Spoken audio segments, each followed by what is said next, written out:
الصلاة والسلام عليك يا رسول الله وعلى آلك وأصحابك يا حبيب الله. الصلاة والسلام عليك يا نبي الله وعلى آلك وأصحابك يا نور الله. درود پاک پڑھنے کے شمار فضائل و برکات ہیں. اب میں کچھ باتیں بیان کر رہا ہوں، سنتے جائیے. پریشانیوں سے، مصیبتوں سے بچنا چاہتے ہیں، درود پاک پڑھیے. یہ پاک علیہ الصلوۃ والسلام ساتھ جنت میں جانا چاہتے ہیں تو درود پاک پڑھیے. محبت رسول کے عالم میں پڑھیں، زیادہ سے زیادہ پڑھیں.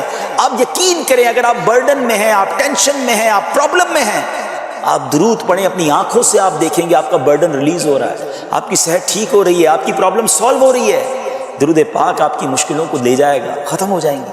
حق ہے نبی پاک علیہ الصلوۃ والسلام کا ان کی امت پر کہ امتی ان کی ذات پر درود پاک پڑھے. آج پلیز یہ نیت کر لیں، چلتے پھرتے اٹھتے بیٹھتے درود پڑھتے رہیں. الحبیب صلی اللہ تعالی علی محمد صلی اللہ علیہ وسلم. اس طرح رمضان کے علاوہ بہت تھوڑی تعداد میں مسلمان نماز پڑھتے ہیں نا 5 ٹائم. ایسا لگتا ہے اب زکوٰۃ بھی بہت کم لوگ ہی دیتے ہیں، پوری زکوٰۃ نہیں دیتے، اندازے سے نکال دی، کیلکولیشن کرتے نہیں ہیں. اور یہ بھی فیلنگز آتی ہیں کہ زکوٰۃ جتنی بڑھتی جاتی ہے نا، ہزاروں میں جس کی زکوٰۃ ہے وہ دے دیتا ہے، لاکھوں والا بھی شاید دے دیتا ہے، لیکن جب زکوٰۃ ہی کروڑوں میں پہنچ جاتی ہے نا تو پھر یہ دل پر بھار پڑنا لگ جاتا ہے، ڈیفیکلٹ لگنا شروع ہو جاتی ہے. بندہ یہ کیوں نہیں سوچتا کہ اگر اللہ پاک نے مجھ پر لاکھوں میں زکوٰۃ ہے، اللہ نے کروڑوں دیے ہیں تو لاکھوں میں زکوٰۃ ہے. اگر کروڑوں میں زکوٰۃ ہے تو اربوں ہیں تو کروڑوں میں زکوٰۃ ہے نا. زکوٰۃ کتنی ہے؟ ضروریات زندگی کی تمام چیزوں سے فارغ ہونے کے بعد جو مال تجارت، سونا چاندی، کیش یا پرائز بانڈ، یہ جو اس کی تفصیلات ہیں، اس پر 2.5% ہے. میں ایک اور لاجک سے آپ کو بات سمجھاؤں. اگر اس لاجک سے سمجھیں تو زکوٰۃ تو 1-1.5% بنتی ہے. وہ کیسے؟ ہم سب کے گھر نکل گئے، اس پہ زکوٰۃ نہیں ہے. ہماری گاڑیاں نکل گئیں، اس پہ زکوٰۃ نہیں ہے. جن کی فیکٹریاں ہیں وہ فیکٹریاں بھی مائنس کر دی گئیں. جن کی دکانیں ہیں وہ دکانیں بھی مائنس ہو گئیں. اچھا جناب، اس کے علاوہ اگر کرائے پہ کچھ پراپرٹی دی ہوئی ہے اس پر زکوٰۃ نہیں ہے. اگر ان سب پر زکوٰۃ ہوتی، یعنی جو کچھ میرے پاس ہے ان سب پر ہوتی تو کتنی زیادہ ہو جاتی. اور اتنی ساری چیزیں نکل گئیں، پھر تو اگر ٹوٹل پر لگائیں تو 1-1.5% ہی بنتا ہے. اب جب سب کچھ نکالنے کے بعد تھوڑے سے مال پر 2.5% ہے اور بھی سال میں ایک بار ہے، اس کو بھاری نہ سمجھیں. یہ بربادی ہے جو زکوٰۃ نہیں دیتے. یاد رکھیے گا، حدیث پاک کا مضمون ہے کہ یہ مال کا میل ہے، جس مال سے مل جائے اس مال کو بھی برباد کر دیتا ہے. بربادیاں آتی ہیں، بے سکونیاں آتی ہیں، بیماریاں آتی ہیں. اور آگے جو دے دیتا ہے سبحان اللہ، اس کے بارے میں حدیث پاک میں آتا ہے کہ اپنی زکوٰۃ دے کر اپنے مالوں کو مضبوط قلعوں میں قید کر لے، اپنے مال کو سیکیور کرے. لوگ کہتے ہیں انشورنس ہونی چاہیے، آگ نہ لگ جائے، چوری نہ ہو جائے، ڈوب نہ جائے. اللہ کے حبیب علیہ الصلوۃ والسلام فرماتے ہیں، اس کا مضمون ہے کہ جب بندہ اللہ کی راہ میں خرچ کرتا ہے نا تو وہ صدقہ بندے کے ہاتھ سے نکل کر اللہ کے دست قدرت میں چلا جاتا ہے. اور اللہ کریم تمہارے صدقوں کو پالتا ہے جس طرح تم اپنے جانور کے بچوں کو پالتے ہو. بچہ ہوتا ہے نا جانور کا، بڑا ہو جاتا ہے. فرمایا بندہ کھجور کا صدقہ دے گا، اللہ پہاڑ جتنا عطا فرمائے، اس دن بھی ملے گا اور ملٹیپلائی ہو کر ملے گا. اچھا جو ادھر خرچ کیا ادھر کیا ملے گا؟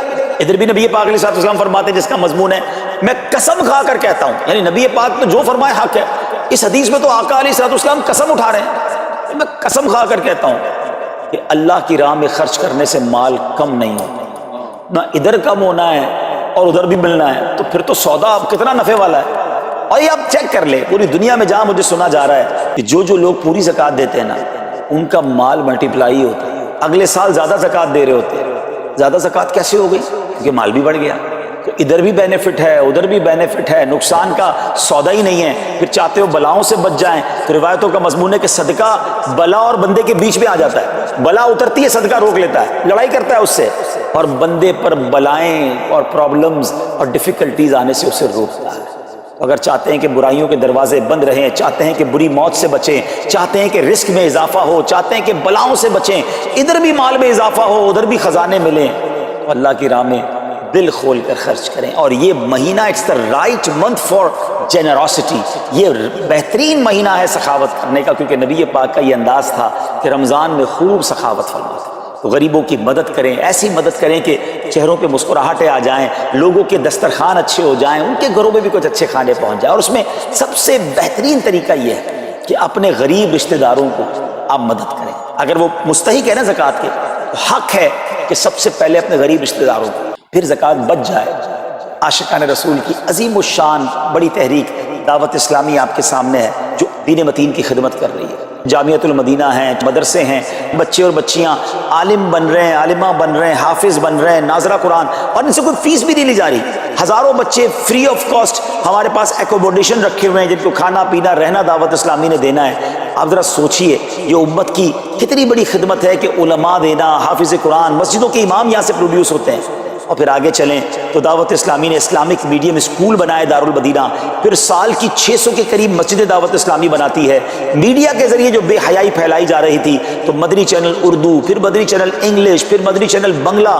اب بچے مذہبی پروگرام اتنا غور سے نہ دیکھتے تھے، وہ اپنے بچوں کے آئٹمز دیکھنا چاہتے تھے، تو گناہوں بھرے کارٹونز اور پروگرام سے اور پوئمز سے چھڑانے کے لیے Islamic poems, Islamic cartoons, Islamic بچوں کے پروگرام، تاکہ بچے بھی جو ہے وہ الحمدللہ بچے رہیں۔ اور اب اس کی کیا زبردست پاپولیرٹی ہے کہ آپ کڈز مدنی چینل کے یوٹیوب چینل پہ جائیں، ہمارا ایک ایک کلپ 10 ملین 12 ملینز میں دیکھا جا رہا ہے۔ تو کون دیکھ رہا ہے؟ وہ بچے جو گناہوں بھرے کارٹونز دیکھتے تھے، اب الحمدللہ اللہ رسول کی باتیں وہاں سن رہے ہیں۔ پھر آگے چلیں تو دعوت اسلامی جناب یہ دینی کاموں کے ساتھ ساتھ جو ویلفیئر کے کام کر رہی ہے، غریب مسلمانوں کی امداد کا کام، زلزلے اور سیلاب زدگان کی ریسکیو کرنے کا کام، گونگے بہرے نابینا اور معذور افراد کی ریہیبلیٹیشن کا کام، تھیلیسیمیا کے مریضوں کو خون دینے کا کام، 26 لاکھ مسلمانوں کو دنیا بھر میں راشن، کھانا، پانی صرف اس ایک سال میں دعوت اسلامی نے پہنچایا۔ تو یہ کمال کی آرگنائزیشن ہے۔ دیکھیں آپ دنیا کی بہت ساری این جی اوز کو جانتے ہوں گے، کوئی مدرسے چلاتا ہے تو مدرسے ہی چلاتا ہے، کوئی مسجد بناتا ہے تو مسجد ہی بناتا ہے، کوئی کھانا کھلاتا ہے تو کھانا ہی کھلاتا ہے،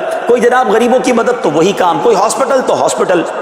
دعوت اسلامی ان ون امبریلا اتنے ساری ڈائیورسٹی کے ساتھ جو دین کی خدمت کر رہی ہے، دنیا میں اس کی مثال نہیں ملتی ہے۔ لاکھوں لوگوں کو دین بھی سکھایا جا رہا ہے، غیر مسلموں کو مسلمان بھی بنایا جا رہا ہے، بے عملوں کو باعمل بنایا جا رہا ہے، بے پردہ خواتین کو با پردہ بنایا جا رہا ہے، بے نمازیوں کو نمازی بنایا جا رہا ہے، ماں باپ کے نافرمان فرما بردار ہو رہے ہیں، شراب اور نشے کے عادی چھوڑ کر نمازی بن رہے ہیں، تو جہاں مریض ہیں ان کو خون بھی دیا جا رہا ہے، گھر میں بیٹھ کر میڈیا کے ذریعے اور سوشل میڈیا کے ذریعے لوگوں تک دین پہنچایا جا رہا ہے۔ تو یہ کمال کی ڈائیورسٹی ہے۔ تو میں تو سچ بتاؤں یہ جملہ کہا کرتا ہوں کہ میرے اور آپ کے پیسوں کا نصیب ہے کہ وہ دعوت اسلامی میں لگ جائے۔ تو یا آپ آگے بڑھیے اور دین کے اس کام میں مزید حصہ ملائیے۔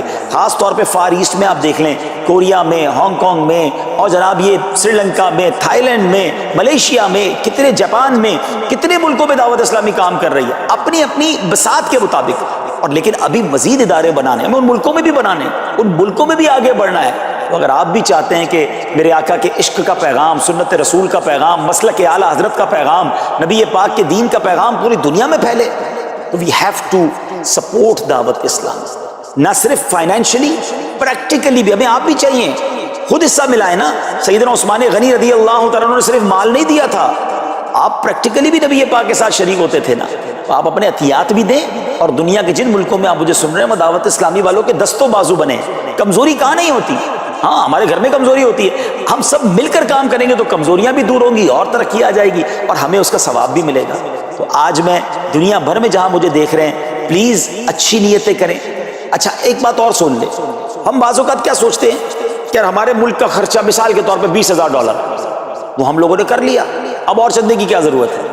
دعوت اسلامی کسی ایک ملک کی نہیں ہے، انٹرنیشنل دعوت اسلامی کے لیے سوچیں۔ دنیا میں جہاں بھی دین کا کام ہو رہا ہے وہ میرا ہے، یہ میں اپنے ملک اور اپنی سٹی کے بارے میں سوچوں گا تو شاید میں بڑا کام نہ کر سکوں۔ آپ کو تو موقع مل رہا ہے انٹرنیشنلی مدنی کاموں میں اپنا حصہ ملائیں، دعوت اسلامی کو دل کھول کر سپورٹ کریں۔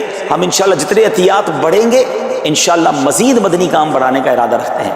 اللہ کریم اپنی بارگاہ میں ہم سب کا جمع ہونا قبول فرمائے اور دل کھول کر خرچ کرنا نصیب فرمائے، اور اس رمضان کو ہماری مغفرت کا ذریعہ بنا دے۔ اس رمضان کو نبی پاک علیہ الصلوۃ والسلام کے نقش قدم کے مطابق چل کر گزارنے کی توفیق عطا فرمائے۔ اور پھر ایک اور نبی پاک کا خوبصورت انداز کہ پیارے آقا ویسے تو سب سے بڑھ کر سخی ہیں، مگر جب رمضان آتا تو نبی پاک کا دریائے سخاوت ایسے بہتا تھا جیسے تیز آندھی، بلکہ اس سے بھی زیادہ۔ اللہ، یہ 3-4 چیزیں آپ نے اور میں نے پکڑ لینی ہیں۔ آقا علیہ الصلوۃ والسلام کے پیچھے پیچھے جانا نا جنت میں، ہم نے بھی یہ کام کیا۔ یہ راتیں مانگنے کی رات، التجا کرنے کی رات، سجدے کرنے کی رات۔ پلیز اس رمضان کو قرآن کے ساتھ گزاریں، اور پھر جو نبی پاک کا جو سخاوت والا انداز ہے نا، صدقہ و خیرات کرنا، ہر سائل کو عطا فرما، تو یہ بھی ہمارا ایٹیٹیوڈ ہونا چاہیے کہ خوب دل کھول کر خرچ کریں۔ سب سے پہلے اپنی پوری زکوٰۃ ادا کریں۔ یہ اتنی بڑی اب بدقسمتی ہوتی جا رہی ہے. ایسا فیل ہوتا ہے دنیا بھر کے تاجران اور لوگوں سے جب ہم ملتے ہیں